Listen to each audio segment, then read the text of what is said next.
ఈరోజు భగవద్గీతలో 2వ అధ్యాయంలో 26వ శ్లోకానికి ప్రతిపదానికి అర్థం తాత్పర్యం తెలుసుకుందాం. గురు బ్రహ్మ గురు విష్ణు గురుదేవో మహేశ్వర గురు సాక్షాత్ పరబ్రహ్మ తస్మై శ్రీ గురువే నమః.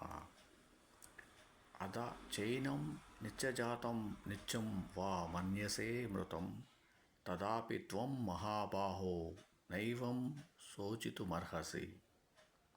అదచ కాకున్నా ఏనం దీనిని నిత్యజాతం శరీరంతో పాటు ఉత్పన్నమయ్యేదిగా, నిత్యమృతం వా శరీరంతో పాటు నశించేదిగా మన్యసే భావిస్తే తదాపి ఆ విధంగా కూడా మహాబాహో వీరశ్రేష్ఠ త్వం నీవు ఏవం ఈ విధంగా శోచితం దుఃఖించడానికి నా అర్హసి తగవు.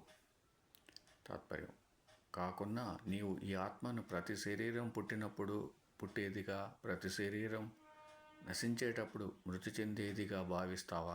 అప్పుడు కూడా ఓ అర్జున దీని కొరకు దుఃఖించడం నీకు తగదు.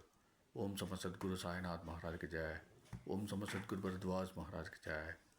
ఓం నమో వాసుదేవాయ నమః.